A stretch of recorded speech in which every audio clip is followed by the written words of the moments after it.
Kip's Corner. Welcome back, and if you're new, welcome. Thanks for joining me.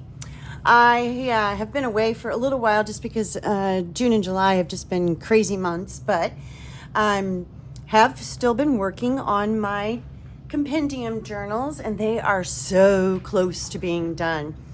And so one of my subscribers had asked me if I would show how I get the signatures in for hidden spine like I'm doing here. And so I thought I would just pop on real quick and show you how I do that. Since these are so small, I'm just doing a 3-hole signature, and I normally do 5. So I like the extra stability that a 5-hole pamphlet stitch gives me, but again, these are so small that 3-hole is going to be just fine. So what I've done is I went ahead and sewed, and I sewed them with the knot on the outside. I really honestly do these different almost every time. Usually I'll knot them on the inside. Sometimes I knot them on the outside. This time I knotted them on the outside. I just kind of do things a little different every single time. I don't know, just cause. Because there's no right or wrong. And the way I do it is not necessarily right. But I start with this is a piece of canvas. So it's a pretty sturdy fabric. Doing it this way, you don't want a loose weave, wimpy kind of fabric. So something pretty sturdy. So I use canvas. And the very, very first thing I do is I create a template. I measure my spine, and then the spaces that I need for the number of signatures. These both have 5 signatures. And in this case, I was able to use the same template for both of the books. And then I cut a piece of, this is a very lightweight chipboard. You can see this is lighter than what I use on a book board. This just gives the piece a little stability in the back towards the spine. And I cut this, you can tell I've labeled these brown and green, because I cut it to fit exactly, I can get this in here, to rest right here on that, where the spine comes to with the front and back boards. So I measure it exactly and cut it pretty much exactly. It's also shorter than the height of my journal by about 1/8 of an inch. So just an ever so slightly shorter. I can show you that. You can see just a tiny, tiny bit shorter. Then I cut the canvas, and I cut the canvas. You can tell here, this line is my spine. This is 3/4 of an inch. I cut the canvas well beyond that. And then I also cut a little bit higher on the canvas, and I'll show you why in just a minute. Then I poke all my holes in my signatures and in my fabric piece, in this case canvas, and then I sew. Then from here, what I do is I'm going to attach this back piece here to the back of my book like this, almost as if I were putting it into a flat back hidden spine journal. And so I also use a couple different glues. For the spine piece, I'll use Fabri-Tac, which I have here.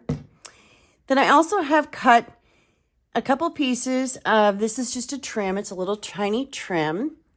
And I'm going to create a fake header on this as well. So let's start from there. So the first thing I'm going to do, and this is awkward, so if I get out of camera, I apologize. I'm going to start with a very healthy, generous dose of glue here. And I'm going to go in and around and on the outside of my sewing. Come up here a little and down here, and just kind of keep going and get a good dose of that in there. Okay. And then I'm going to fix this. Now this I want to hit, you can tell I've got some marks here. I want this to hit right there. on those marks. And I can push back. And I'm going to lay this flat. I'm going to make sure it's straight. And like I said, there are different ways of doing this. There isn't a right or a wrong or a perfect or a whatever. None of that exists. I'm just going to fold this over so I can see my edge. That looks pretty good. Okay, I'm going to go in between each of my signatures here, if I can find the between. And all along, I want to try to keep this upright as much as possible. But I also want to sort of flatten that out and make sure I don't have any bubbles in my different, the spaces between my signatures. So, and this part of it is exactly what I would do if I were gluing this into a flat back. Where's the front here? These two pieces are sticking together. I'm keeping it upright. And they're awkward. It's just like sewing in the signatures to me is awkward. But you know, it's just fiddly. And I am going to snip. I'm going to do it from this side because it's a lot easier. I'm going to snip right there where that end piece is, or where the width of that spine piece. I'm going to snip down to it on both sides. Okay, like that. Next thing I'm going to do is I'm going to fold this over and glue it. So let me get some glue up in here. I'm just going to fold that down like that so you can see. Okay. Then I'm going to go from that corner down and just take a little wedge out, because this is the angle, this is where it glues into the book, and so I want this to be cut at an angle. Okay. I'm going to do the same thing down here. And I don't always do this way either. Honestly, I just do them all a little different. I just kind of let the mood tell me what I'm going to do, how I'm going to do it. I'm going to cut that down there. And do the same here. It doesn't have to be a stark angle. Just a little wedge out of there is all you need. All right, the next thing I'm going to do is make sure that glues down. Is I'm going to put my little fake headers on there. So Fabri-Tac again, right here on the outside.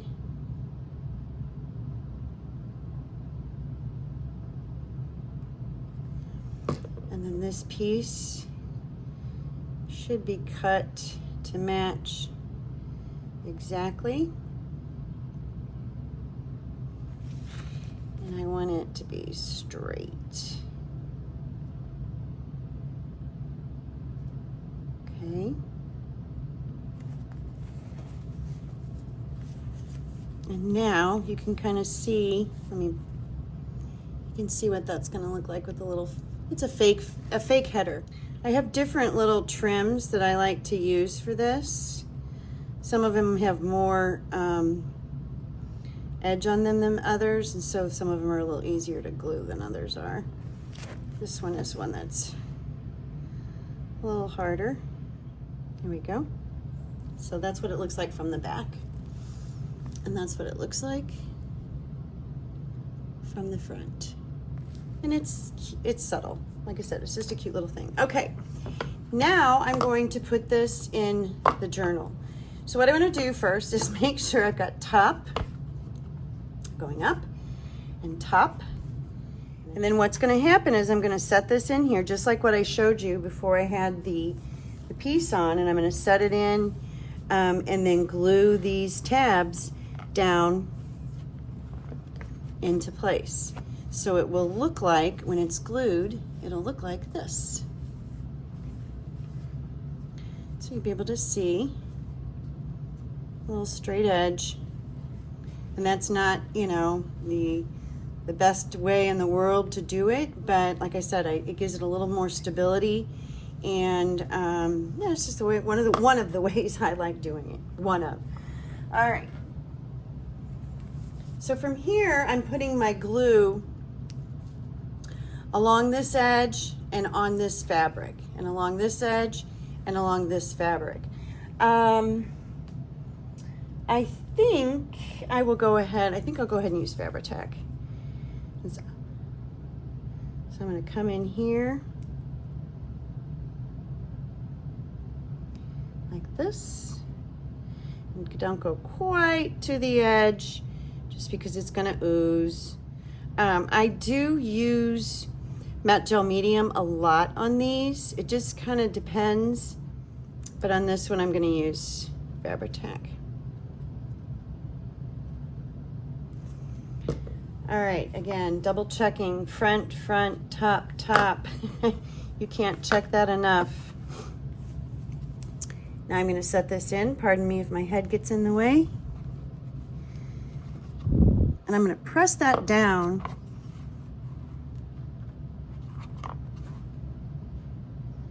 into place. And I can feel it when it's in the right spot. Okay, now I'm going to take my bone folder and I want to get down in that crevice. So I'm just using a combination of my bone folder and my fingernail. Now at this stage, I want this to dry really, really well. And I want the book itself, the cover, to be flat, and I want my pages to be upright while it's drying. I don't want to dry this with the pages flopped open. It will never close. I have made that mistake before. It won't close properly if I do that. But I do want to make sure that this is in here good. I got threads everywhere. And that it's straight. And then it's even, pretty even up and down. And what I do from here usually is I'll just take a couple heavier, these are both matte gel medium, nice heavy containers, and lay it like that. And let it dry. And let it sit, not only dry, but let it sit, you know, for a couple hours, usually at least, depending on what I've used. If I've used matte gel medium, I will definitely let it sit overnight. If I've used Fabri-Tac, it does set up a little quicker, but I still like to keep it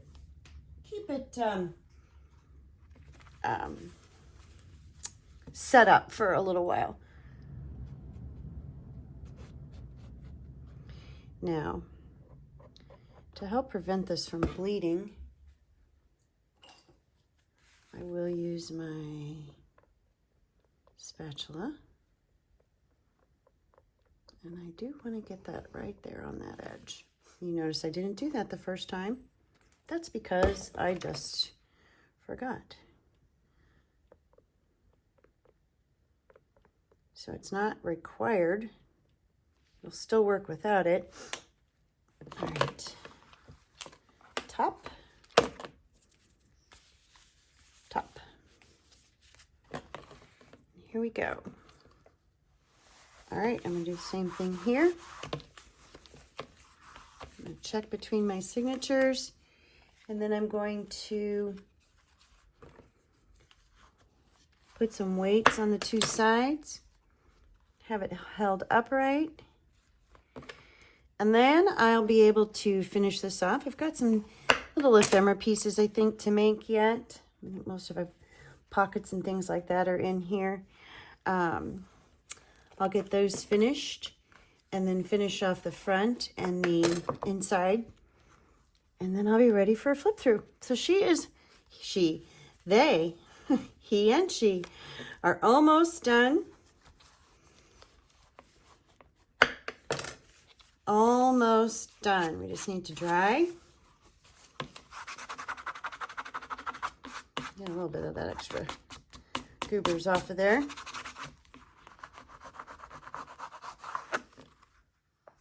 Yep, that's good. That's good. And that's what it's going to look like. So, oh, that one's not heavy enough.